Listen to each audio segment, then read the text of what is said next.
হেই ফেসবুকবাসী, আসসালামু আলাইকুম। আজকে কিন্তু আসছিলাম আমরা টাঙ্গাইলের রাবার বাগান ঘোরার জন্য। আর যাওয়ার পথে দেখি এখন কিন্তু আনারসের একদম ফুল সিজন চলতেছে। তো হুট করে এক খালা আন্টিকে পেলাম, ওনার পারমিশন নিয়ে চলে আসলাম ওনার বাগানটা আপনাদের সাথে একটু দেখাই।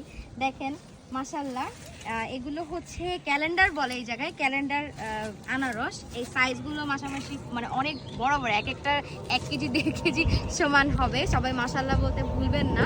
তো শহরে আমরা খুব ইজিলি এই খাবারগুলো পেয়ে থাকি, বাট আমরা যখন মফস্বলে আসি এবং বাস্তবে দেখি যে এরকম একটা ক্ষেত করা কিংবা এটার দেখাশোনা করা আসলে খুব কষ্টসাধ্য একটা ব্যাপার, তখন গিয়ে আসলে রিয়েলাইজেশনটা কাজ করে যে কোনো কাজই আসলে ছোট না কিংবা কম কষ্টের না।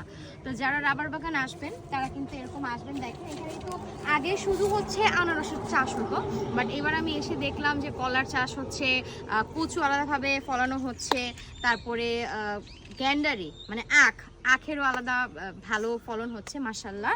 তো আনারস তো আনারসই, সবসময় আপনাদের সাথে শ্রীমঙ্গলের আনারস শেয়ার করেছি, এইবার আপনাদের সাথে হচ্ছে শেয়ার করলাম আমি টাঙ্গাইলের আনারস। দেখেন না, আমার চেহারার থেকেও বড় একটা আনারসের সাইজ। তো এই তো সবাই কিন্তু জানাবেন যে আপনারাও কি এরকম আনারসের খেতে এসে আনারস দেখেছেন কিনা, কিংবা সেটা স্বাদ কেমন ছিল। তো আজকে রিলসটা এতটুকুই। Thank you so much.